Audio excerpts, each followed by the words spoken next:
What's up, everybody? Sorry you can't see my face. It's the only place I can find to put my phone. But my name is Chef Jordan, and today I'm going to be making some Roman meals and dishes. The recipes that I'm using come from a cookbook attributed to a man called Apicius, which translates roughly to gourmet. So he's probably a pretty good chef. The book is known as De Re Coquinaria or De Re Culinaria, and it's written in a vulgar style of Latin as opposed to more formal Latin, implying that it was written by an actual cook and not by any sort of nobility. Starting right off, there are a couple things wrong with what I'm doing, a couple things that aren't historically accurate. First off, I am a woman. And believe it or not, despite most cultures being the contrary, women in ancient Rome didn't really cook. Cooking was a slave's job. Also, the ancient Roman proletariats didn't cook. They couldn't cook. They didn't have running water or fireproof stoves or chimneys, so if they even were to cook, it'd be pretty dangerous. We've got 3 meals here with me today. I'm going to be making some cheese and honey, a nut custard, and for dessert, some milk toast. Now, the one problem with Apicius's book, there were no measurements or much instruction really. Kind of just listed off the ingredients and what to do with them. Now there's been modern adaptations and translations of the book that add some measurements in, but that's no fun. So I'm just gonna give it my best shot. I did have to look up a translation for this because I have not been in a Latin class since I was 16 years old. So any sort of difference from the original text was the translation that I used and not me. So, we're going to start off with what I'm going to use as the appetizer. Cheese and honey, I have written down here the exact text. Prepare cheese either with honey and broth or with salt, oil, and coriander. And that's it. Cottage cheese. We got honey. Gonna mix in a little salt. I was gonna buy cilantro, coriander. They didn't have it at Target, so... Now, there was 2 different types of cheese that the Romans would use. Cheese that would keep or stay fresh, or fresh cheese, or cheese that would not keep as well. Get some spoonfuls in there. Pop open this guy. Honey, Romans were big on honey. Honey was actually pretty cheap, about the same as olive oil.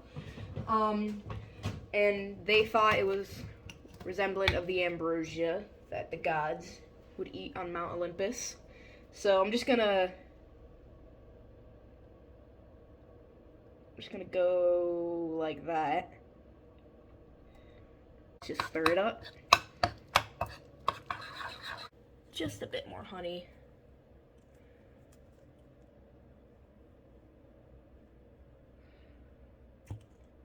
I don't know how much they liked honey. Do a little salt. Balance out that sweetness. And, I mean, yeah, that certainly is cheese and honey. I'm gonna finish off with like a little swirl on top for some pizzazz. And now, I'm gonna do another thing that's not historically accurate. This is going into the fridge. Now, the Romans did have ways to preserve their food. A couple are mentioned in the cookbook. For example, if you want to preserve meat, Apicius suggests that you submerge it into honey in some sort of container. He does mention, though, that will only keep in the winter and not in the summer. So, we'll do it in the summer. He also tells you how to keep pomegranates. You can steep them in hot seawater and then remove them and hang them to dry, and then they will keep. So we're going to be moving on to this nut custard. Crush very fine walnuts and hazelnuts, toast them and crush with honey, mix in pepper, broth, milk, and eggs, and a little oil. And that's it. Now, I'm pretty sure this is supposed to be an entree. It was listed in the book with a bunch of our entrees. The one alteration I'm going to make to this one is it says to crush, then toast, and then crush again. I don't know how good fine crushed nuts will toast, so I'm not going to crush them first. I'm just going to toast them. So here we have our plate of nuts ready for the oven. So this is chicken broth, by the way.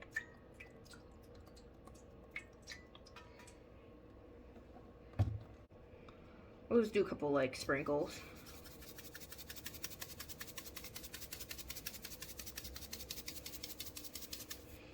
That's good. Milk.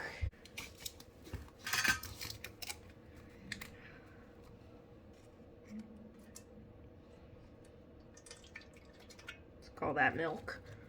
Now the oil that he's referring to was likely olive oil, but I don't have olive oil, and it was $10 at the store for no reason, so I'm gonna go with vegetable oil. Let's go with a tablespoon. We're gonna go with a tablespoon of oil. Okay.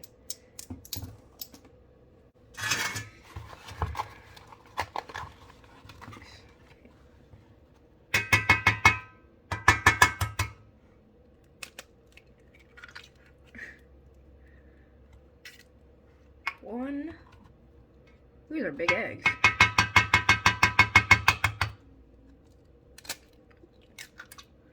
Two.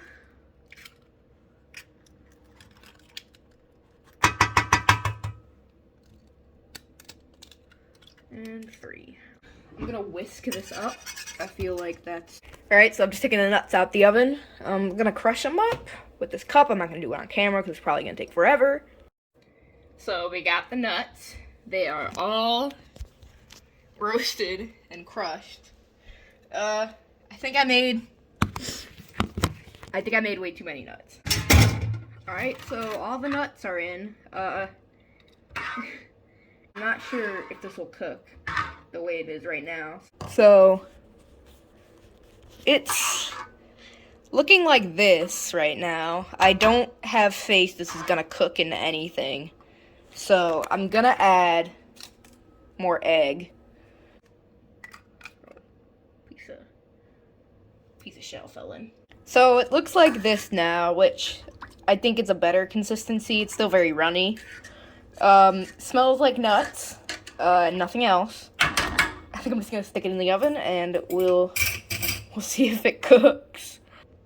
So while that's in the oven, we're going to move on to the dessert, which is milk toast. Put a pint of milk and some water on the fire in a new pot. Break round bread into it dry. Stir well to prevent burning. Add water as necessary. So by bread, I assume they meant like rolls. I went and got hot dog buns. Now, I don't want to make too much of this. I feel like I made way too much of the pie thing. I know it says a pint. This is a rare measurement, but I don't want to put a whole pint of milk into this. So we're just gonna, we'll call that good. And some water. Now, Romans didn't really drink milk. Children drank it, but adults didn't really drink milk unless it was for a medicinal purpose. Yeah, Romans weren't too big on milk, so most things with milk in it were considered desserts, which is why I'm serving this up as a dessert. You may be wondering why I didn't then classify this thing as a dessert. Well, like I said, it was surrounded by recipes of things that were clearly meant to be eaten as, like, food, substantial meals, and therefore I'm calling it as such. It said to break off pieces of the roll, so I just broke off pieces of the bread. Ooh, I didn't mean for it to splash. So, I'm just gonna put like one bun.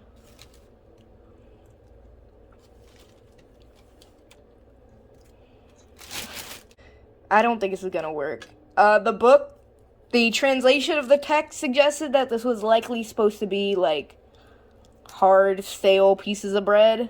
I don't know if this is even gonna work. So, the milk is starting to bubble now. The bread is just kind of done for.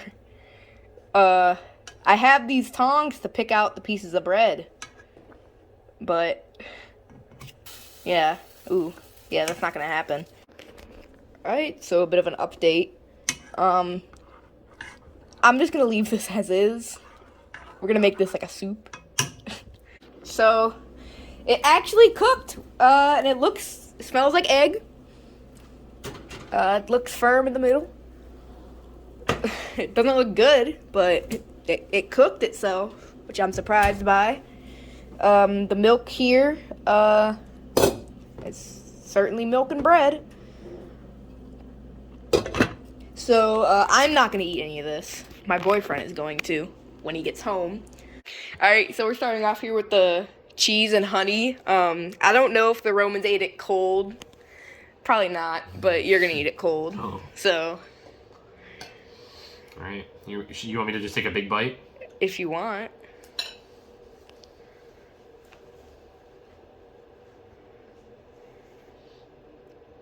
Yeah, that's not bad. Really? Yeah, it's really not. Is it, how do you feel about the taste? Does it taste too salty or sweet? It's super, super offensive, but, like, it does balance out in a way that's not horrible. Like, it's very edible. So, you would eat that? Maybe as, like, a spread. I don't think I would just go with a spoon, but I think it could be good on, like, toast. Okay. Maybe. What would you rate it out of 5? 2.5. Alright, this is a nut custard. You were supposed to flip it upside down, so I've done that. It didn't really stay in one piece, though. You can have at it.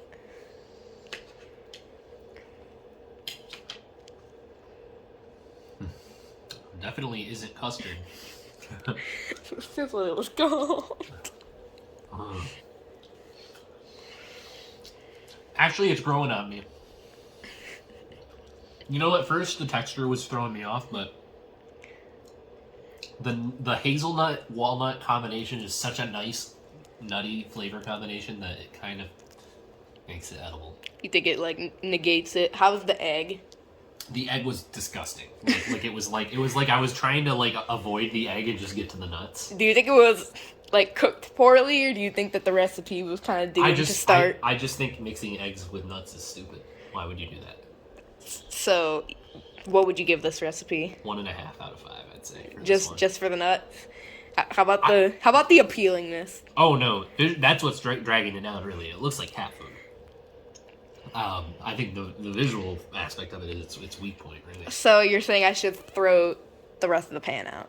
Correct. Alright, well, I'm fairly confident I made this one incorrectly, but this is supposed to be milk toast. I think of it more like a soup. You can go ahead. I don't know how much milk you want. You can try to drain the milk. So is it supposed to be, like, soup? It says, that you're supposed to put milk and water over a fire and put bread in it. I think it meant hard bread, though, and not hamburger buns. But you can eat it how you like. It tastes like I ate too fast and now I'm throwing it back up. 0 out of 5. Wait, you don't like the warm milk taste? No, Is it that? No, it's the warm milk taste with the damp bread texture. It's disgusting. It's actually foul. It smells kind of cheesy. It's really foul. Doesn't it? Have a taste. I would rather not. It's foul. That's a negative 5.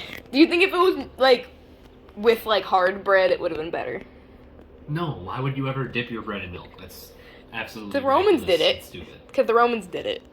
Well, they're stupid. So, do you think that, like, the Romans back then just, like, liked bad food? Or do you think, like, back then this is just all they got? I mean, human taste buds have changed and evolved with our, changing diets and times, so probably, maybe at one time this did taste good, but definitely not now. Do you think it was my interpretation of the recipe that was wrong? Here it might have been. With the other two, no. I think those two were doomed to fail. But this one, I think, I don't think there's any way you could make milk and bread, like, good. Yeah, probably not.